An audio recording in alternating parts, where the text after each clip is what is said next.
بسم اللہ الرحمن الرحیم۔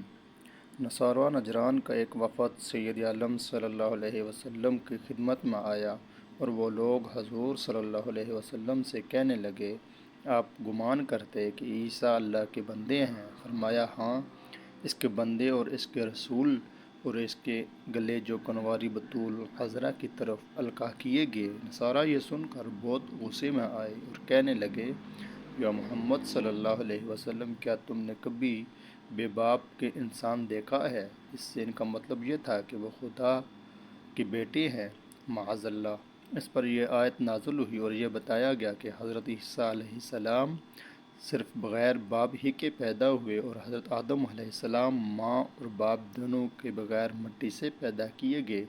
تو جب انہیں اللہ کی مخلوق اور بندہ مانتے ہوئے تو حضرت عیسیٰ علیہ السلام کو اللہ کی مخلوق و بندہ ماننے میں کیا تعجب ہے؟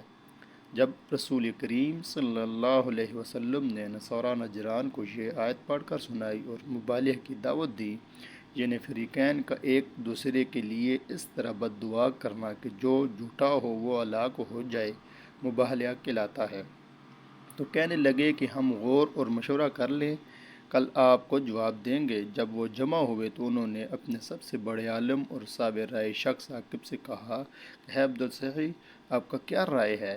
اس نے کہا کہ ہے جماعت نصارہ، تم یہ پہچان چکے کہ محمد صلی اللہ علیہ وسلم نبی مرسل تو ضرور ہیں، اگر تم نے ان سے مبالغہ کیا تو سب ہلاک ہو جاؤ گے۔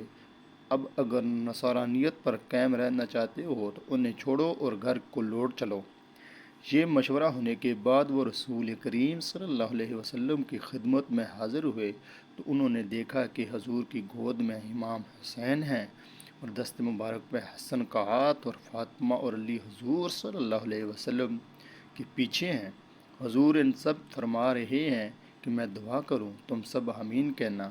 جب نجران کے سب سے بڑے نصرانی عالم پادری نے ان سب حضرات کو دیکھا تو کہنے لگا، ہے جماعت نصارہ، میں ایسے چہرے دیکھ رہا ہوں کہ اگر یہ لوگ اللہ سے پہاڑ کو ہٹا دینے کی دعا کریں تو اللہ پہاڑ کو جگہ سے ہٹا دے۔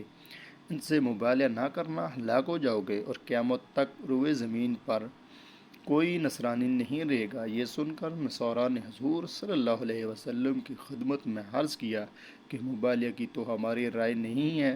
آخرکار انہیں جزیہ دینا منظور کیا، مگر مبالغہ کے لیے تیار نہیں ہوئے۔ سید عالم صلی اللہ علیہ وسلم نے فرمایا کہ اس کی قسم جس کے دست قدرت میں میری جان ہے، نجران والوں پر عذاب قریب آ ہی چکا تھا۔ اگر وہ مبالغہ کرتے تو بندوں اور رسولوں کی صورت میں مسخ کر دیے جاتے اور جنگل آگ سے بھڑک اٹھتا، اور نجران اور وہاں کے رہنے والے پرند تک نیست و نابود ہو جاتے، اور 1 سال کے عرصہ میں تمام نصارہ ہلاک ہو جاتے کہ حضرت عیسیٰ اللہ کے بندے اور اللہ کے رسول ہیں، اور ان کے وہ حال ہے جو اوپر مذکور ہو چکا۔ اس میں نصارہ کا بھی رد ہے اور تمام مشرکین کا بھی، اور قرآن اور تورات اور انجیل اس میں مختلف نہیں، نہ حضرت عیسیٰ کو، نہ حضرت عزیز کو، نہ اور کسی کو، جیسا کہ یہود و نصارہ نے اخبار و حبیان یہودی و عیسائی علماء کو بنایا کہ انہیں سجدے کرتے اور ان کی باتیں کرتے۔